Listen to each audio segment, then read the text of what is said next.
आकाशवाणी संबलपुर आंचलिक खबर पढ़ुचन बंदिता मिश्र। जुहार पहला मुख्य खबर।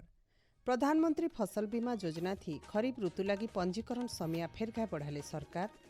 राज्य प्रशासन निष्पत्ति और इतार तुर्ती कार्यान्वयन लगी एकर फी मासे 2 थर हेबा राज्य कैबिनेट बैठक।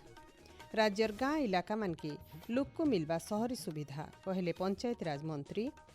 राज्य बैटरी मेथानल और इथानल इंधन चालित गाड़ी मानकर परमिट फी के कराजिबा छाड़ और बंगोपसागर न आयबा शनिवार आउ गुटे लघुचाप हेबार संभावना।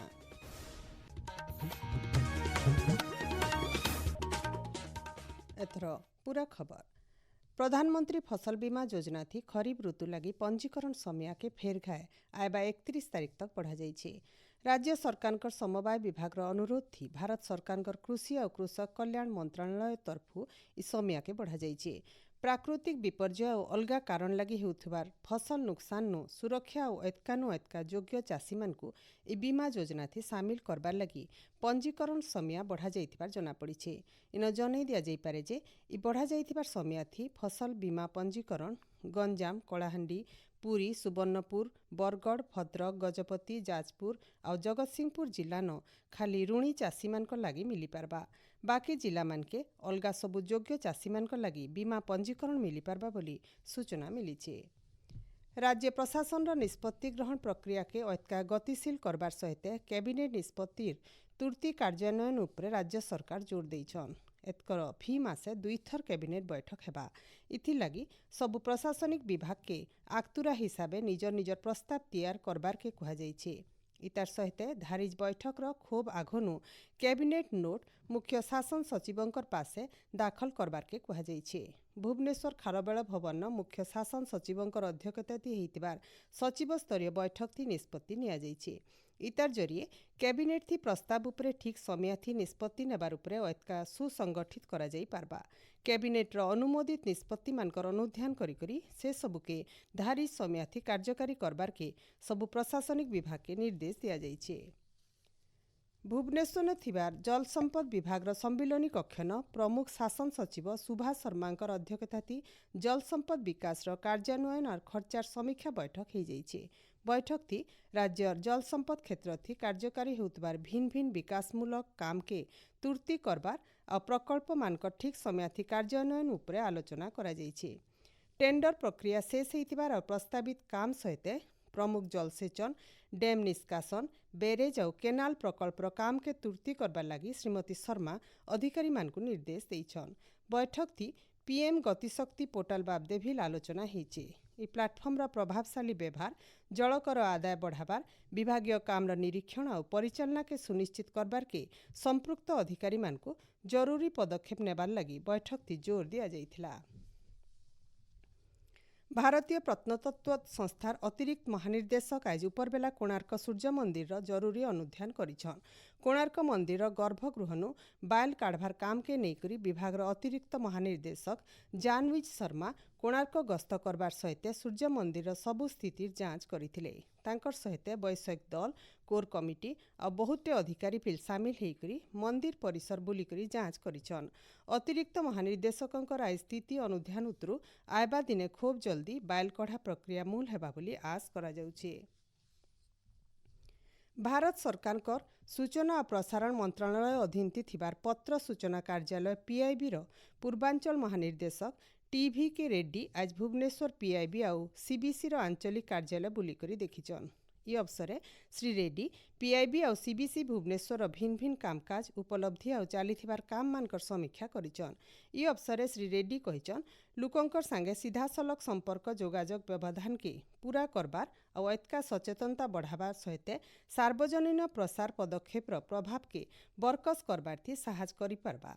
ई अवसर पीआईबी और सीबीसी भुवनेश्वर अतिरिक्त महानिर्देशक अखिल कुमार मिश्रंकर सहित अलगा वरिष्ठ अधिकारी माने उपस्थित थिले। आपण माने खबर सुनुचन आकाशवाणी संबलपुर केन्द्रनु। राज्यर भिन्न भिन्न गाँ इलाकान सहरी सुविधा देवार लगी सरकार लक्ष्य रखिछन बोली पंचायती राज और पानीय जल विभाग मंत्री रविनारायण नायक कहिछन। ग्राम पंचायत के बरकस आधुनिक और सबु सुविधा पहुंचाबार लगी विभाग तरफु कार्य खसड़ा तैयार करा जाइछे।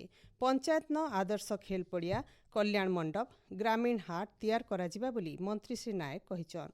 तृणमूल स्तर न खेल प्रतिभा के चिन्हट करबार लगी सरकार आदर्श खेल पड़िया तैयार करबे। इथि लगी 75 लाख टंका खर्चा करा जिबा। सेंता आदर्श कल्याण मंडप लगी 49 लाख टंका खर्चा करा जिबा बोली मंत्री कहिछन। लक्ष्य होछि गोष्ठी संपद सृष्टि ग्रामांचल उन्नति प्रत्येक ग्राम पंचायत पाई अन्य गोटे आदर्श ग्रामीण संपद एबे पाइबार सौभाग्य पाइबे। यह BGBO CFC SFC CSR DMF MLA LAD भिबिची रामची सहित आमे कन्वर्जेंस मोड रे एक कामटे करिबु। राज्य बैटरी मेथानल और इथानल इंधन थी चलुथबार सबु गाड़ी मोटर मानकर परमिट फी के छाड़ करा जिबा। इताके नेकरी राज्य वाणिज्य परिवहन विभाग तरफु गोटे विज्ञप्ति जारी करा जाइछे। इ नियम अधीन थी योग्य गाड़ी मानकु परिवहन कर्तृपक्षंकर जरिए बिना केंसी परमिट देयथी उपयुक्त परमिट दिया जिबा। हेले 3000 केजी नु कम जीवीडब्ल्यू थिबार माल परिवहन गाड़ी माने इ फी छाड़ व्यवस्था नु बाद पड़बे। राज्य सरकार इ पदक्षेप जरिए राज्य वैद्युतिक गाड़ी व्यवहार बढ़वा और प्रदूषण नियंत्रण दिगे इटा साहस करबा बोली आस करा जाउछे। विविधता भितरे एकता भारतर परिचय। बहुटे भाषा धर्म संस्कृति और परंपरा के नेकरी देश गढ़ी उठिचे। इ विविधता भितरे भाईचारा निजर भितरे सम्मान और एकतार भावना के ऐतका बरकस करबार वार्ता नेकरी फी बछर आजिर दिने जातीय सद्भावना दिवस पालन करा जायसी। आगर प्रधानमंत्री राजीव गांधी जन्मदिन के 2008 मसीहानु सद्भावना दिवस भावे पालन करबार के निष्पत्ति निया जाइथिला। देशर एकता अखंडता और सामाजिक सद्भावना लगी जनसाधारण प्रतिबद्धता के इ दिवस आहुरी बरकस करसी। आज हेउचे विश्व मशा दिवस। ब्रिटिश डाक्तर सार रोनाल्ड रस 1897 मसीहाती आजिर दिने तांकर आविष्कार जरिए पृथ्वीवासी के जनईथिले जे माई एनोफिलिस मशा चाबले मलेरिया जर हेसी। सार रोनाल्ड रस कर अवदान के मने पकाबार लगी फी बछर आजिर दिन के विश्व मशा दिवस भावे पालन करा जाउछे। तांकु इ आविष्कार लगी 1902 मसीहान सम्मानजनक नोबेल पुरस्कार मिलिथिला। मशा चाबबार समस्या और इ बाबदर रोग फैलिबार विषय थी लोक को सचेतन करबार लगी विश्व मशा दिवस पालन रो मूल लक्ष्य। भिन्न भिन्न मशाबाहित रोग थी फी बछर बहुत लोग आक्रांत हेबार सहित सेमानकर जीवन जाउछे। मशा लगी malaria dengue chikungunya Japanese encephalitis जिका भाइरस और फाइलेरिया बागेर मारात्मक रोग चापसी। फी बछर 200 न्यूटन ऐतका लोक मलेरिया थी आक्रांत हेसन। ओडिशा बागेर गुटे आर्द्र भूमि न मलेरिया बागेर मशाबाहित रोग बहुते सामना के आईसी। इतार मुकाबिला सहित आयबा 2030 शेष तक ओडिशा के मलेरिया मुक्त करबार लगी केंद्र और राज्य सरकार लक्ष्य धारिज करिछन। मशाबाहित रोग बाबदे बुर्ला भीमसार रो सहकारी अध्यापक डाक्टर संजीव कुमार मिश्र कहिछन। मशा हैला आमर पृथ्वी रे मिलुथुवा सबुथुरु घातक प्राणी। मशा चाबबार द्वारा पाखापाखि 70 कोटी लोक प्रति वर्ष एफेक्टेड हेसन आउ 7 लाख रु 10 लाख लोकंकर जीवन पलासी। हमको मशा के हराबार लगी तार बासस्थान जे नाम घर कलेक्शन से पानी नाली नर्दमा के मेटाबा के पड़वा। आ गोटे जिंस हला जे तांकर चाबबार नु निजको बंचाबा के पड़वा। ई सब सचेतनता हमें जदी रखमा बले मशा के हमें हरई पारमा। आई मशा जनित रोग जेंटा कि malaria dengue chikungunya Japanese encephalitis जिका फीवर फाइलेरिया एंदा अनेक रोग जेंटा कि शह शह जीवन प्रति वर्ष नउचे सेथेनु आमे समाज के बंचाई पारमा। बंगोपसागर न आयबा शनिवार तक आ गोटे लघुचाप क्षेत्र हेबा बोली पाणीपाग विभाग तरफु अनुमान करा जाइछे। इतार प्रभाव थी पश्चिम उत्तर और समुद्रखणी इलाका मानके जबर वर्षा हेई पारे। आयबा 24 घंटा भितरे मयूरभंज केन्दुझर और बालेश्वर जिला के जबर वर्षा हेबा बोली पाणीपाग केन्द्र तरफु सतर्क सूचना जारी करा जाइछे। आयबा काल 14टा जिला न बिजली घड़घड़ी संगे वर्षा हेबार संभावना रहिछे। शेषे मुखिया खबर फेर घाए।